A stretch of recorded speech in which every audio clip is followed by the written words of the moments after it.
यहाँ पे भी इमरजेंसी केस है, ना उसने पहले से कोई एडवाइस की है कि मतलब मुझे लंबर पंक्चर नहीं करना है, ना उसका कोई हेल्थ केयर प्रॉक्सी है, ना उसका कोई गार्डियन है। तो यहाँ पे को वर्कर से बिल्कुल साइन कंसल्ट करने की ज़रूरत नहीं है। यहाँ पर option A is correct, sedate the patient with lorazepam and perform the lumbar puncture. क्योंकि ये इमरजेंसी केस है और लंबर पंक्चर लाजमी है, तो आपने लंबर पंक्चर करना है, बेशक उसको सेडेट करें। Option A is correct. इस सिनारियो में जो विटनेस है उनके मज़हब में ब्लड ट्रांसफ्यूजन अलाउड नहीं है, तो उसने आपको क्लियरली बता दिया है कि मतलब मैं मर भी जाऊं तो मुझे ट्रांसफ्यूजन नहीं करनी। उसने अपने भाई को हेल्थ केयर प्रॉक्सी मुंतखब किया हुआ है, तो पेशेंट अगर बेहोश हो जाए और आप इस टाइम उसके भाई से कंसल्ट लेना चाहे ब्लड ट्रांसफ्यूजन के, तो ये गलत है। उसने एडवांस में आपको अपने बारे में बताया कि मुझे ब्लड ट्रांसफ्यूजन नहीं करनी, ना उसका बाय कंसेंट साइन कर सकते हैं, ना आप ब्लड ट्रांसफ्यूजन कर सकते हैं। तो यहाँ पे option D, he should not give consent for the transfusion. यहाँ पे मरीज का कोई भी नहीं है, तो यहाँ पे कोर्ट ने गार्डियन मैनेज किया हुआ है, तो यहाँ पे पेशेंट के हर चीज़ के बारे में कंसर्न गार्डियन देगा, बेशक वो केमोथेरेपी हो, कोई भी ट्रीटमेंट हो। तो यहाँ पे सबसे बेस्ट ऑप्शन है option D, ask the guardian what is in the best interest of the patient. यहाँ पे प्रेग्नेंट लेडी है, लास्ट ट्राइमेस्टर है, और वो सिजेरियन सेक्शन से इनकार कर रही। She fully understand the procedure and she is unwillingly to suffer the discomfort of the surgery। बेशक वो जानती है कि उसके बच्चे को नुकसान होगा, लेकिन बच्चा अभी उसके जिस्म का हिस्सा है, बच्चा अभी अलग जहाँ वो नहीं है, इंसान नहीं है। लेकिन इस सूरत में आप क्या करेंगे, वो इनकार करिए इस सेक्शन पे। तो option A is correct, honour her wishes and do not perform the C section. आपने सिस सेक्शन उसकी कंसर्न के बगैर नहीं करना। यहाँ पे मरीज़ फॉलोअप के लिए आया है रेडियल प्रोस्टेक्टमी के लिए। आपने इन्फॉर्म कंसर्ट के दौरान रिस्क का प्रोसीजर का बताया था कि इससे इनकॉन्टिनेंस और इम्पोटेंस होता है, लेकिन कोई भी एडवर्स इफेक्ट आकर नहीं हुआ।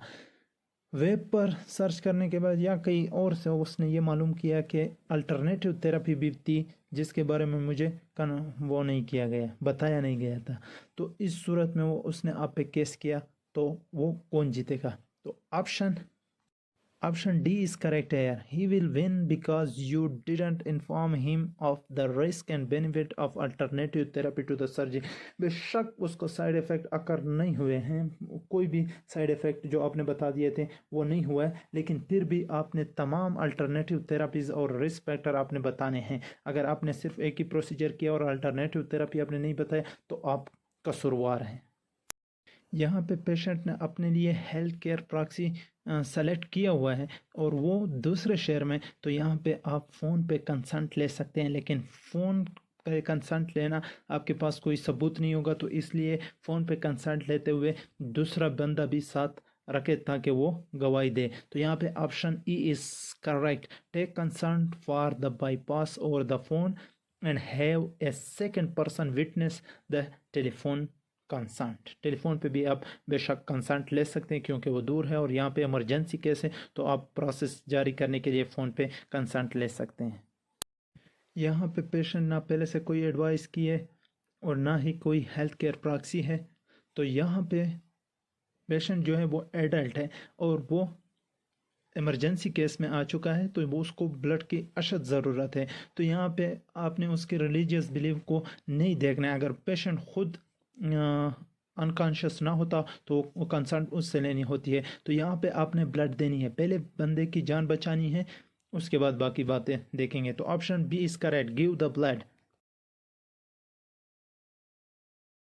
यहाँ पे भी जोज विटनेस लेबर में है और ब्लीडिंग कर रही है, लेकिन वो ट्रांसफ्यूजन से बार बार इनकार कर रही है और वो समझ रही है कि मेरी हालत ख़राब हो जाएगी, ट्रांसफ्यूजन की मुझे ज़रूरत है, लेकिन वो नहीं करना चाहती। तो इस सूरत में आप क्या करेंगे? उसका हस्बैंड भी आपको वो कंसर्ट नहीं दे सकता है, उसने क्लियरली इनकार कर दिया है, तो आप ब्लड नहीं दे सकते। Option D is correct, you can not give the blood.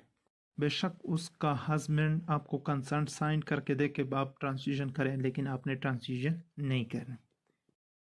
यहाँ पे बकवास राइटिंग की वजह से गलती हुई है, तो बकवास राइटिंग भी माल प्रैक्टिस में आता है, तो यहाँ पे फिजिशियन और हॉस्पिटल दोनों ज़िम्मेदार है। सो The option E is correct. The resident and hospital are both liable for harm to the patient.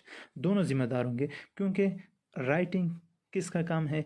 Doctor का काम है। तो उसने गलत लिखा है, बकवास राइटिंग है, तो वो उसने जुर्म किया है। बेशक ठीक लिखा है, लेकिन राइटिंग की वजह से उसको समझ नहीं आई। MCQs number 50. Which of the following most closely represent the role of risk management in the hospital? Option E is correct. To minimize the legal risk to the hospital from litigation. Option E is correct.